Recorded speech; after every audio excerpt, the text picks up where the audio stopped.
Captain James Morrison stood in the docking bay of the Galactic Unity Station, watching as three figures emerged from the diplomatic shuttle. They moved with an otherworldly grace that made his stomach turn. The Valorny delegates had arrived, and with them came the treaty that would supposedly save humanity from extinction. The lead delegate, a being named Thane, approached with forearms spread wide in what passed for a welcoming gesture among their kind. Their skin shimmered like oil on water, and their 6 eyes blinked independently. Behind them, 2 more Valorny waited, their crystalline voices already humming in anticipation. Captain Morrison, Thane spoke through their translation device. "We bring joyous news. The Council has approved the preservation protocol for your species." James had read the reports. He knew what was coming. The human race numbered fewer than 8 million souls scattered across 12 colony worlds. A plague engineered by the Korthax Empire had devastated Earth and reduced humanity to a remnant. The Galactic Council had declared humans an endangered species, worthy of protection under the preservation protocols. What those protocols actually meant had arrived with Thane. "The pairings have been calculated," Thane continued, their voice carrying that unsettling harmonic quality.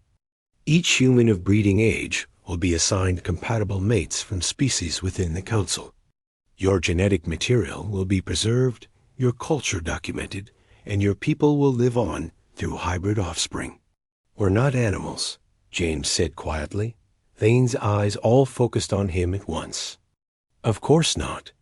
You are a sentient species deserving of continuation. That is why we have come. That is why I and my colleagues have volunteered for this sacred duty." Sacred duty. The words tasted like ash in James's mouth. He thought of his wife, dead 3 years now from the plague. He thought of his daughter, living on the colony at Ross 154. She was 19. Old enough to be assigned? And if we refuse? James asked. Thane's expression shifted in a way James couldn't quite read. "Then humanity ends." "The Council has been generous, Captain. They have allocated resources for this program. Ships, habitats, medical facilities. But the Council expects cooperation. They expect gratitude." Over the next weeks, James watched as the Valorny integration teams spread throughout the human colonies. They came with their algorithms and their genetic compatibility charts. They came with contracts written in 30 languages. They came with smiles that didn't reach their too many eyes. The humans were expected to accept their assigned partners, expected to cohabitate, expected to produce offspring, all for the good of the species. James attended the first ceremony on Unity Station. 200 humans stood in neat rows while Valorany officials read out their assigned matches. He watched people's faces as they met their new partners. Some Valorany, some Korathi with their insectoid features, some Beltraxians who communicated through color changes in their skin. A young woman named Maria stood next to him, trembling. She had been assigned to a Korathi, named something James couldn't pronounce. The being towered over her, mandibles clicking softly. "I can't do this," Maria whispered. James had no answer for her. What could he say? Refuse and humanity dies. Accept and lose yourself. But then something happened that the Galactic Council hadn't anticipated. It started small. Maria looked up at her assigned Korathi partner and said, "I need you to understand something. On Earth, we had a saying, liberty or death. My ancestors fought wars over the right to choose their own paths. They died for it. They killed for it." The Korathi's antennae twitched. "The Council has chosen for you." "Then the Council chose wrong," Maria said. She turned to the assembled humans. "They think we're broken. They think we're desperate enough to give up the one thing that makes us human." "You are desperate," Thane interjected, stepping forward. "Your species numbers fewer than 8 million. 8 million is enough," James heard himself say.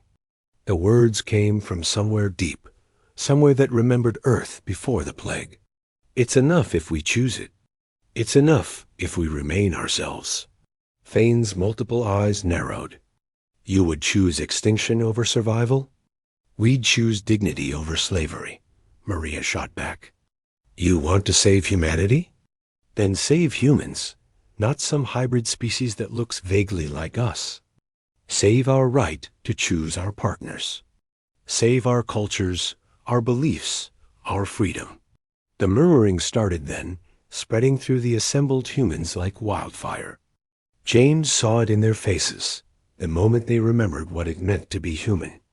Not the strongest species, not the fastest or the smartest, but the species that looked at impossible odds and said, no.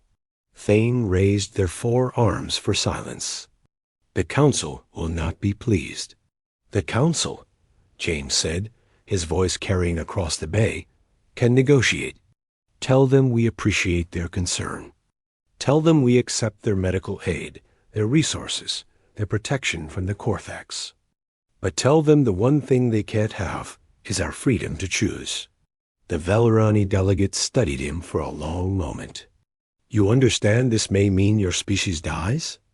People die, James replied. Species go extinct. That's nature.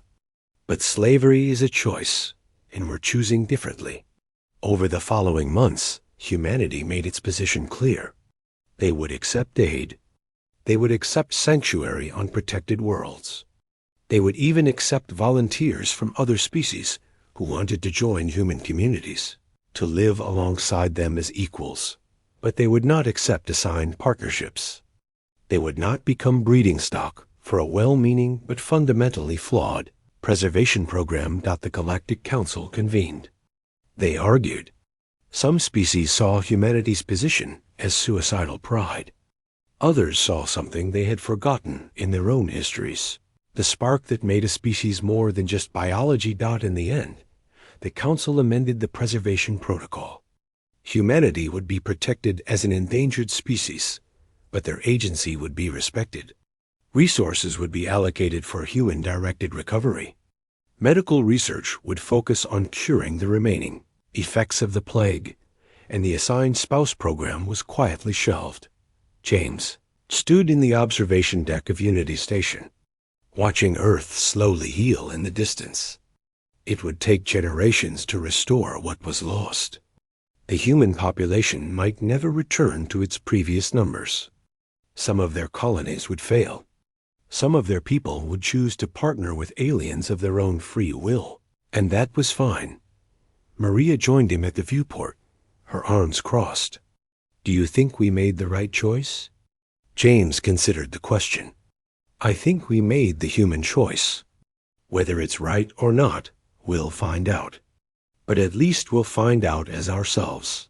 Below them, the first transport ships were departing for Earth. They carried seeds and livestock, medical supplies, and construction equipment. They carried hope, fragile and defiant. They carried humans who had looked at the universe's kindest offer of slavery and said no. In the end, that was what it meant to be human. Not the strongest or the wisest, but the species that would rather risk everything than lose themselves. The species that understood some things were worth more than survival. Freedom was one of those things. And if the galaxy wanted to save humanity, it would have to save humans, with all their beautiful, stubborn, dangerous insistence on choosing their own fate, even if that fate was uncertain, even if the odds were impossible, because that's what humans did. They looked at impossible odds and chose anyway.